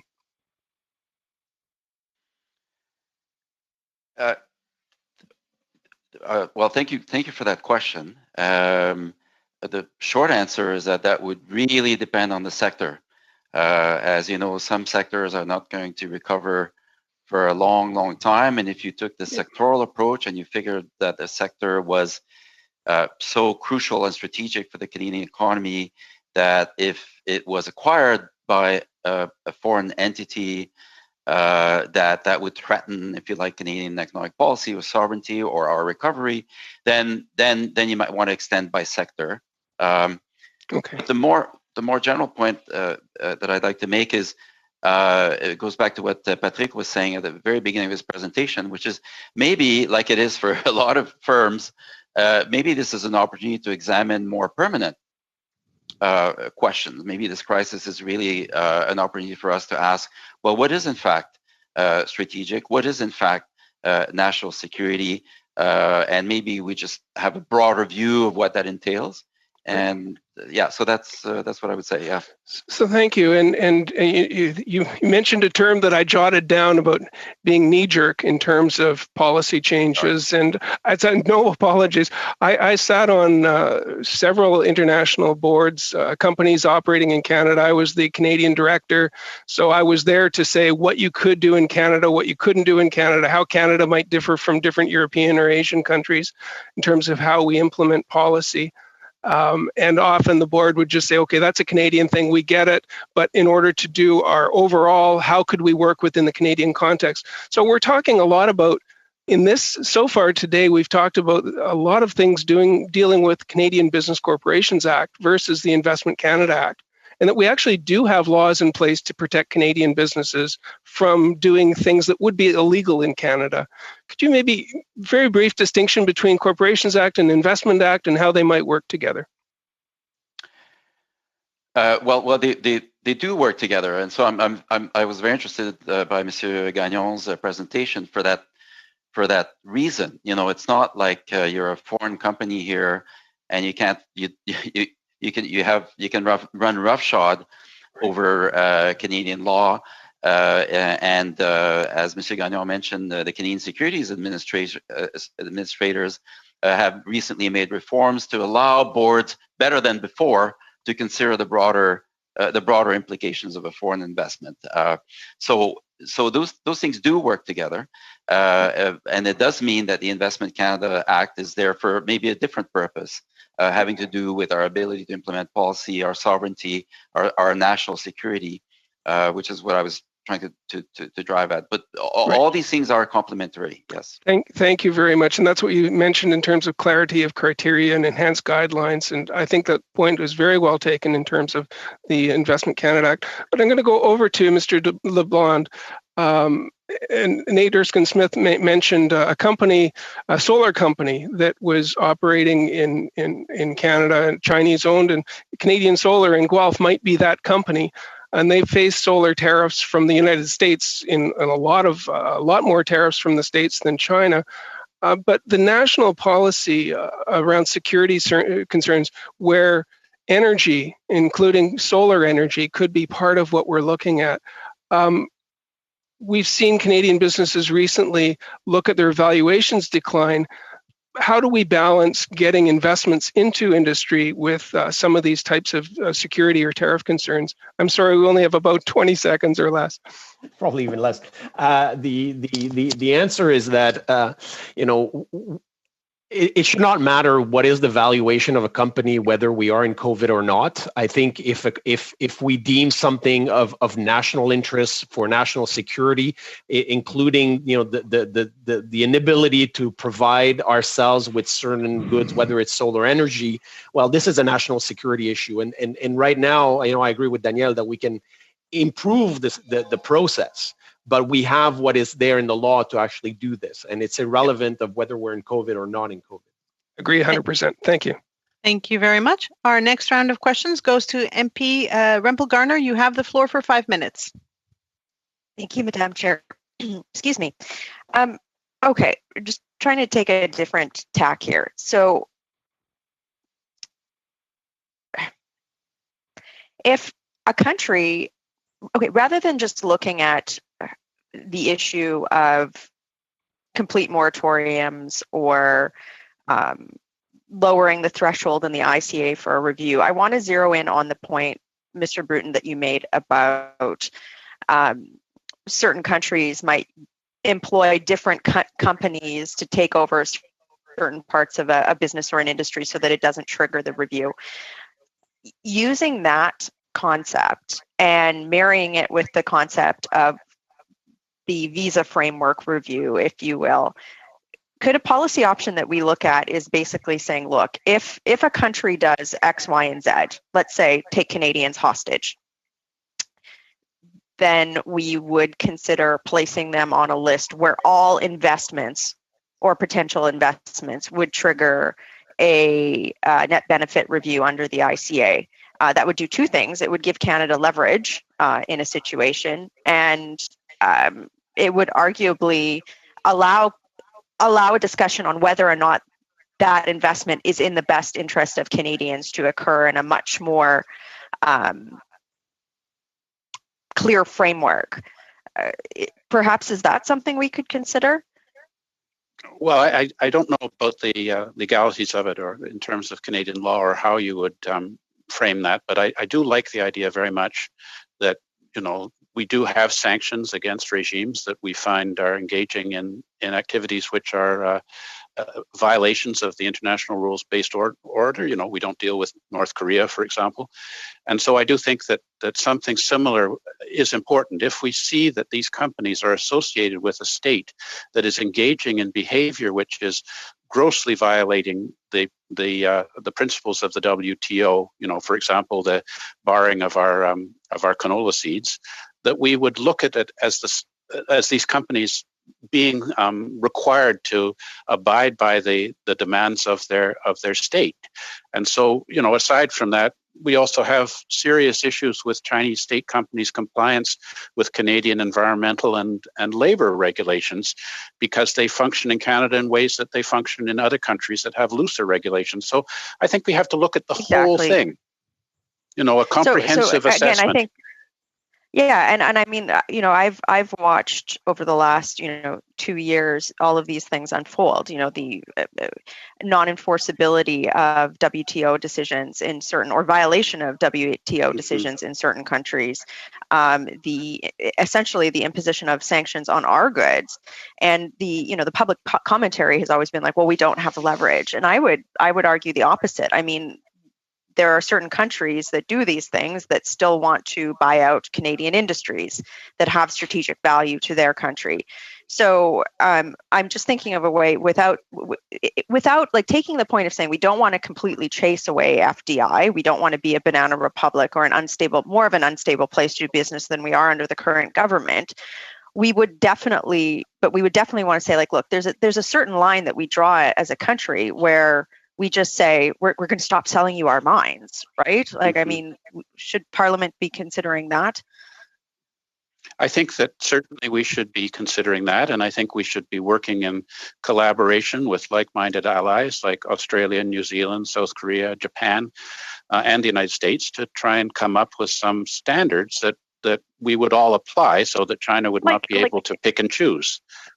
So as a legislator, a concept that I struggle with is separating out the concept of, hostages, sanctions on our goods, sort of violation after violation, and then saying, like, okay, but it's okay that we sell this strategic asset after all of these things happen.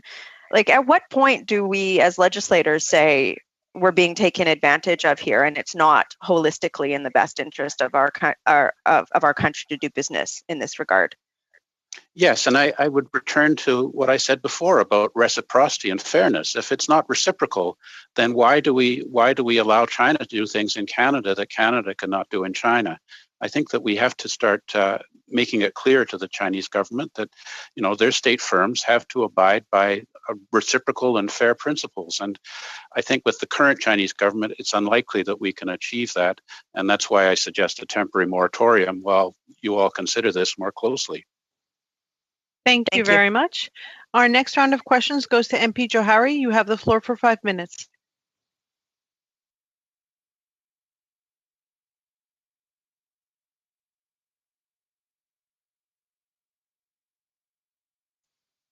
MP Johari, we can't hear you.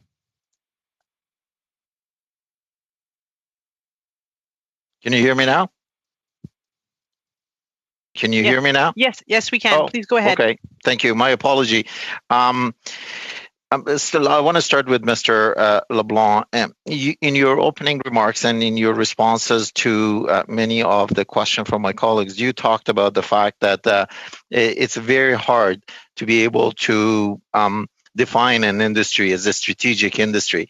And you talked about the possibility of looking at it more as a sectoral strategy. And can you expand a bit on that? Because on top of that, Mr. Schwanen led with the fact that the new technology companies are going to lead us out of COVID-19, and I want to merge those two together as a follow-up question to Mr. Schwanen. But if you could, Mr. LeBlanc, can you talk about sectorial strategy and what does the threshold plays a role in that or not, or whether the threshold should play a role in that or not? Thank you for your question. Look, it was mentioned earlier, the issue of industrial policy, where in a way we would have broader, more comprehensive strategies with targeted sectors or some types of technologies, whether it's artificial intelligence or things like that, where we might have decided, okay, what do we do to promote these industries, to promote more investments in research and development and all that.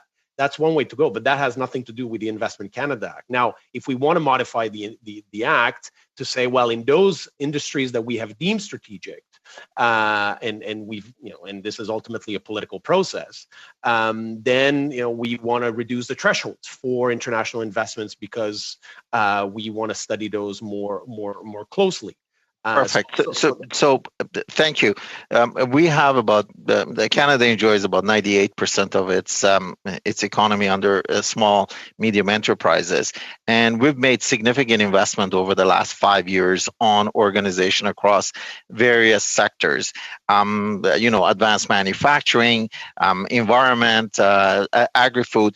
A lot of these SMEs don't have assets of 489 million or revenues of $1.07 billion, but they're primed for takeover as they're getting to their scaling stage, and they're looking for investment. And those investments are coming from all over the world, not only China. And what are your thoughts about that?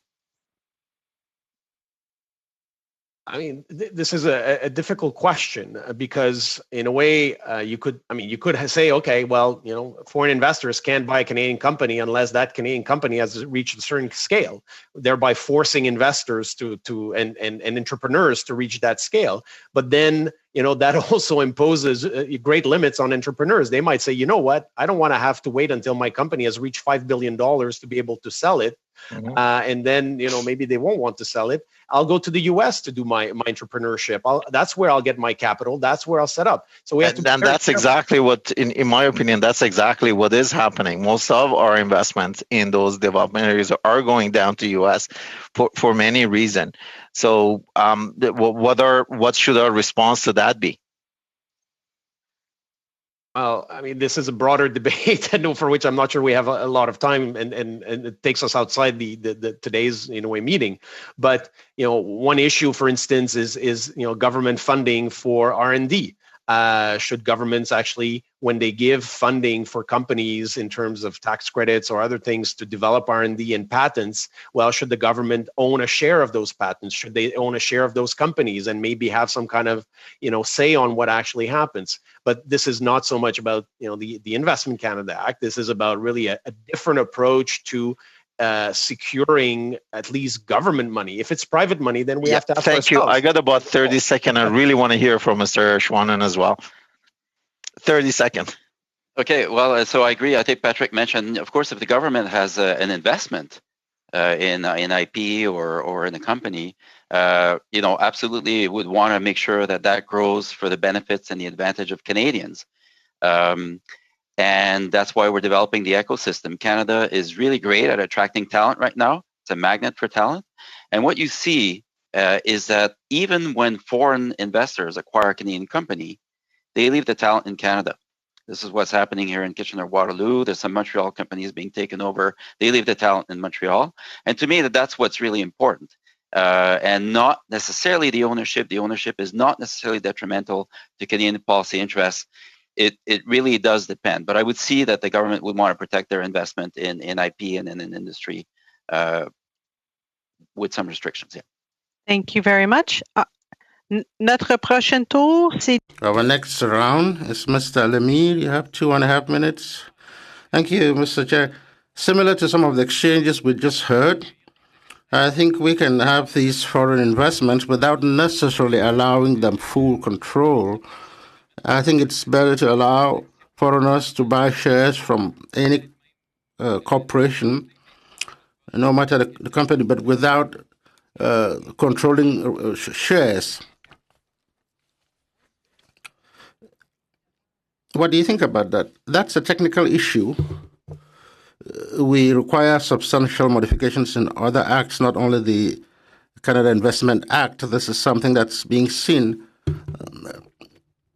There are preferred shares that exist, and we can easily imagine a system such as that. And also the debate we had today, we've spoken about a moratorium more than a permanent modification of the act. What is your position on that? Following everything we've heard today, I don't really see the arguments for imposing a temporary moratorium. Why shouldn't it be permanent? The arguments that were brought up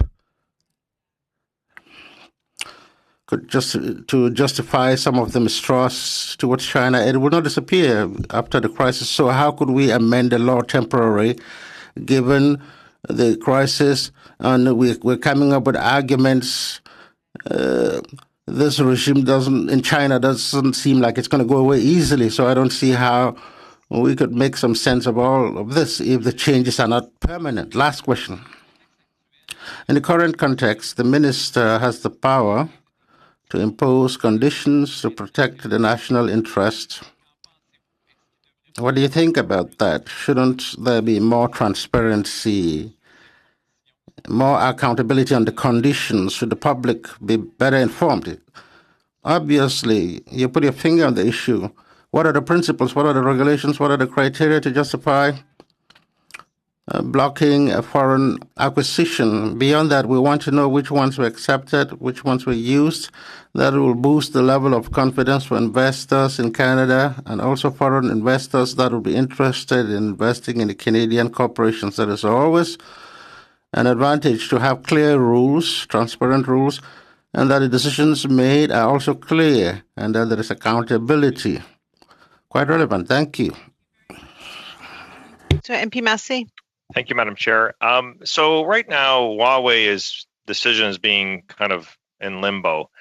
Does anybody here have an objection if Huawei actually did a takeover of one of our actual telecom providers like Rogers? Would there be any objection to that under the scenarios that you laid out there? I'd be interested to hear if anybody has an objection to Huawei being able to take a large market share into the Canadian telecom industry right now. Could I speak to that? Absolutely. Open floor. This is on the record for everybody to have an open spot. Thank you, Mr. Britton. Well, the Huawei company has quite a strong connection to the Chinese military. Its CEO is a former military man. I think there are concerns as to why the Chinese government is so resistant to the Huawei CFO being sent to the United States, out of perhaps fear that she would provide evidence to the U.S. government about Huawei's connection to the Chinese military and security apparatus. We have concerns that Huawei could get knowledge of key Canadian infrastructure in the course of its installation of a system, or would be able to use it for purposes of data collection and cyber espionage, as we've seen with the Chinese government's previous hacks into the NRC and before that, the Treasury Board and other agencies. So, I think it's a big, big concern, and I certainly wouldn't like to see Huawei renamed, Rogers renamed Huawei. I think that the other problem is that even when you have these large takeovers, it's difficult to get the state companies to abide by their commitments. So, in the CNOOC Nexen, there was a commitment to maintain the existing Nexen management. But after a while, we saw the Canadians were removed and the management was assumed by a Chinese communist official. So, I think it's highly problematic. So with regard to your question, should we allow Huawei to take over a major Canadian telecommunications provider? I would like to say capital NO with several exclamation marks. Pretty clear. Anybody else? Okay, thank you, Madam Chair. Thank you very much. And with that, that is our time for today. I'd like to thank the witnesses for their testimony and for being with us today. Merci beaucoup pour votre présence. And thank you all for being here today. It's been an honor. Thank you.